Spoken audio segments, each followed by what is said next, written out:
अस्सलाम वालेकुम व्यूअर्स, आज मैं आप लोगों के लिए बहुत ही स्वीट और टेस्टी रेसिपी लेकर आई हूँ। तो आज मैं बनाऊँगी फ्रूट कस्टर्ड ट्राइफल। बहुत ही आसान तरीके से बहुत ही मज़ेदार बनेगा और आप इसे ज़रूर ट्राई कीजिएगा। आपसे रिक्वेस्ट है, अगर आपने मेरे चैनल को अभी तक सब्सक्राइब नहीं किया तो अभी सब्सक्राइब करें और साथ मौजूद बेल आइकन को ज़रूर प्रेस करें ताकि आपको इसी तरह की मज़ेदार और आसान सी रेसिपी सबसे पहले फ्री में देखने को मिल सके। वीडियो पसंद आए तो लाइक कर दें। तो चलिए रेसिपी स्टार्ट करते हैं। तो बिस्मिल्लाहिर्रहमानिर्रहीम, सबसे पहले जेली बना लेते हैं। इसके लिए मैंने एक पैन में 1 कप पानी लिया है और अब ये गर्म हो चुका है अच्छे से। अब इसमें जेली के मिक्सचर का 1 पैकेट शामिल करेंगे। पूरा पैकेट शामिल करेंगे 1 कप पानी में और इसे मीडियम फ्लेम पर मुसलसल चम्मच चलाते हुए पकाएंगे। आपने मुसलसल चम्मच चलाते रहना है क्योंकि ये बहुत जल्दी गाढ़ी हो जाती है। जेली बनाना नहायत ही आसान है। ये तकरीबन 2 से 3 मिनट में तैयार हो जाती है। बहुत ही आसानी से आप इसे घर में बना सकते हैं। तो अब इसका उबाल आने का वेट करते हैं। अब इसमें उबाल आ चुका है। अब इसे सिर्फ 1 से 2 मिनट पकाएंगे मीडियम टू लो फ्लेम पर और इसके बाद हम इसे सांचे में डालेंगे जिसमें हमने इसे जमाना है। सांचा मैं चौकोर साइज़ का लूँगी ताकि जेली की कटिंग आसानी से हो सके। तो अब इस मिक्सचर को इसमें डाल देंगे और इसे हम ठंडा होने का वेट करेंगे जब तक कि हमारी जेली जम नहीं जाती, तकरीबन 5 से 6 मिनट तक। यहाँ पर अब ग्रीन जेली तैयार कर लेते हैं। इसके लिए एक पैन में मैंने 1 कप पानी लिया है, इसमें उबाल आ चुका है। अब इसमें बनाना जेली का एक पूरा पैकेट शामिल करेंगे और इसे मीडियम फ्लेम पर पकाएंगे। प्रोसेस सेम वही होगा, उसी तरीके से हम इस जेली को भी बनाएंगे। अब उबाल आ चुका है। अब इसे 2 से 3 मिनट पकाएंगे और अब इसे एक कंटेनर में डाल देंगे और दोनों जेलियों को हम रूम टेम्परेचर पर रख देंगे जब तक कि ये जम नहीं जाती। और अगर आपके पास किसी और कलर की जेली हो तो आप वो भी बना सकते हैं। अब यहाँ पर कस्टर्ड बना लेते हैं। इसके लिए मैंने एक पैन में लिया है दूध 1 लीटर फुल ऑफ फैट। अब साथ ही इसमें चीनी शामिल कर देंगे, आधा कप या 9 टेबलस्पून आप कह लें। चीनी आप अपने जायके के हिसाब से कम या ज़्यादा कर सकते हैं। अब इसे मेल्ट होने देंगे और बॉयल आने का वेट करेंगे। तो दूध में उबाल आ चुका है। अब हम कस्टर्ड का मिक्सचर तैयार करते हैं। यहाँ पर मैंने एक बाउल में लिया है कस्टर्ड पाउडर 5 टेबलस्पून।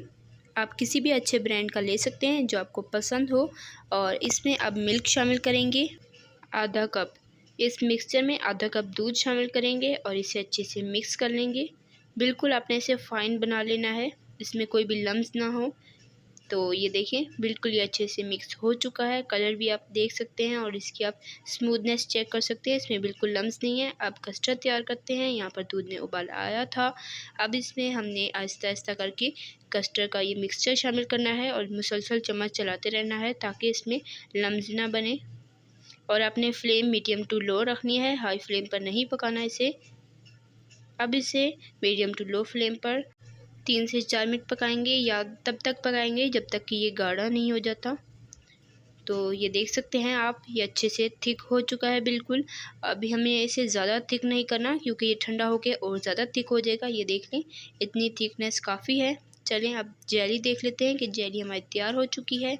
तो अब इसकी मैं आपको कटिंग करके दिखाती हूँ। माशाल्लाह बहुत ही अच्छी जम चुकी है ये जेली हमारी। तो सबसे पहले हम रेड जेली की कटिंग करेंगे। इस तरीके से आप अपनी मर्ज़ी के पीसेस बना सकते हैं, जितने आपको पसंद हो। आप बड़े भी कर सकते हैं, बहुत छोटे भी कर सकते हैं। मैं दरमियाने साइज़ के पीसेस बना लूँगी।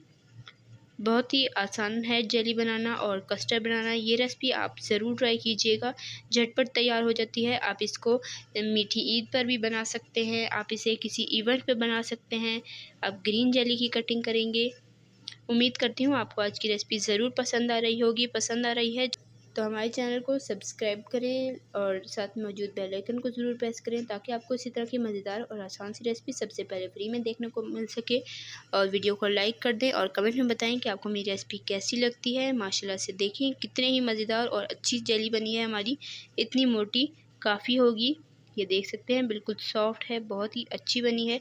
तो यहाँ पर अब हम लोग असेंबलिंग करते हैं। इससे पहले मैं आपको बता देती हूँ, कस्टर्ड चाहिए है जो हमने तैयार किया था, रेड जेली चाहिए है, ग्रीन जेली चाहिए है जो हमने अभी तैयार की है, केक चाहिए है बिल्कुल प्लेन केक। हमने फ्रूट केक या कोई और केक नहीं लेना, प्लेन केक लेना है और इसके इस तरीके से हमने कटिंग कर लेनी है। और यहाँ पर मेरे पास है पीच। आप कोई भी फ्रूट ले सकते हैं जो आपके पास मौजूद हो।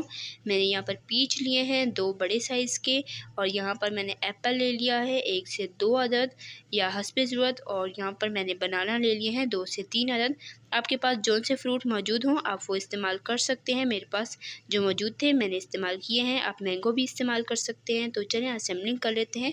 यहाँ पर 1 गिलास लेंगे, इसमें हम लोग सबसे पहले कस्टर्ड शामिल करेंगे, थोड़ा सा कस्टर्ड शामिल करेंगे, और इसके बाद हम इस पर केक के पीसेस रखेंगे इस तरीके से किनारे पर। ये आप देखें, इस तरीके से आप असेंबलिंग करें। बहुत ही मज़ेदार और बहुत ही आसान है। ये देख लें, हमने केक की लेयर बिछा ली है। अब इसमें हम पीच शामिल करेंगे। ये देखें, पीच भी इसमें डल चुके हैं। अब इसमें एप्पल डालेंगे हम। एप्पल आप अपनी मर्ज़ी के हिसाब से डाल सकते हैं। बनाना इसमें शामिल करेंगे, और अब इस पर हम कस्टर्ड की एक लेयर डालेंगे, और इसके बाद मैंने इसमें जेलियाँ रख दी हैं, एक ग्रीन एक रेड, एक ग्रीन एक रेड, इस तरीके से करके। अब बीच में थोड़ा सा केक रखेंगे, और इसके ऊपर हम एक और लेयर कस्टर्ड की डालेंगे। आप अपनी मर्ज़ी के हिसाब से असेंबलिंग कर सकते हैं, जैसी आपको पसंद हो। मैं आपको दूसरे गिलास में भी इसी तरीके की असेंबलिंग करके दिखाती हूँ कि कैसी लगती है। 2 तरह के गिलास हैं, दोनों में मैं आपको तैयार करके दिखाती हूँ। पहले कस्टर्ड डाला इसमें, उसके बाद हमने प्लेन केक डाला। आप प्लेन केक ही लीजिएगा, वही इसमें ज़्यादा मज़ेदार लगता है। उसके बाद हम इसमें पीच शामिल करेंगे, एप्पल शामिल करेंगे, और हम इसमें शामिल करेंगे बनाना। जितने आपको पसंद हो आप इसमें शामिल कीजिए। साथ इसमें जेली डालेंगे। ये देखें, इस तरीके से आप साइडों पे खड़ा करें ताकि साइड से भी नज़र आए और बहुत ही मज़ेदार लगे हमारी रेसिपी, और बहुत ही अच्छी लगे। अब इस तरीके से हम बनाना भी साइड पर रखेंगे, बहुत ही खूबसूरत लगे ताकि हमारी रेसिपी। ये देखें, इस तरीके से ये बनाना हमने डाल दिए। ये देखें, इतना खूबसूरत लग रहा है साइड से। अब इसमें हम डालेंगे कस्टर्ड। मेरा तो बहुत ही दिल चाह रहा है कि मैं अभी से खा लूँ। बहुत ही मज़ेदार बन रही है हमारी रेसिपी। तो ये देखें, कस्टर्ड के बाद इस पर हमने जेली बिछाई है, और इसके बाद हम इस पर डालेंगे पीच। जेली के बाद हम एक और फ्रूट की लेयर बिछाएंगे। अब एप्पल इसमें शामिल करेंगे, और ऊपर हम इसके डालेंगे इस तरीके से पीच। आप साइड पर भी रख सकते हैं, साइड से भी, ताकि नज़र आए और बहुत ही खूबसूरत लगे। चलिए, हमारे फ्रूट इसमें डल चुके हैं। अब इस पर हम दोबारा से कस्टर्ड की एक लेयर बिछाएंगे। तो माशाल्लाह से ये देखिए हमारी रेसिपी तैयार है। ऊपर मैंने इसकी क्रीम डाली है, व्हिपिंग क्रीम, और इसे मैंने फैला लिया है अच्छे से। ये क्लिप मैं नोट नहीं कर सकी, तो हमने ऊपर व्हिपिंग क्रीम ली और इसे अच्छे से फैलाया, और उसके ऊपर भी मैंने एक जेली की इस तरह से डिज़ाइनिंग कर ली। बहुत ही मज़ेदार लग रहा है, देख सकते हैं आप। माशाल्लाह से बहुत ही यमी है। आपने इस रेसिपी को ज़रूर ट्राई करना है। उम्मीद करती हूँ आपको रेसिपी ज़रूर पसंद आ रही होगी। और ये देखें, तीसरा गिलास जो हमने तैयार किया था, इस पर मैंने क्रीम नहीं डाली। देखें, क्रीम के बाहर भी बहुत ही मज़ेदार लग रहा है। आप चाहें तो इसमें भी क्रीम डाल सकते हैं। मैं 2 गिलासों में क्रीम डाली है और 1 में नहीं डाली, और मैंने 3 तरीके के गिलास तैयार किए हैं। आपको जौन सा आपके पास अच्छा बर्तन हो आप उसमें इसकी डेकोरेशन कर सकते हैं, किसी बाउल वगैरह में। तो उम्मीद करती हूँ आपको रेसिपी ज़रूर पसंद आई होगी। वीडियो को लाइक कर दें, और कमेंट बॉक्स में ज़रूर बताइएगा कि आपको मेरी रेसिपी कैसी लगती हैं। तो जल्द मिलेंगे नेक्स्ट वीडियो में। तब तक के लिए अपना रखिएगा बहुत सारा ख्याल, दुआ में याद रखिएगा। अल्लाह हाफिज़।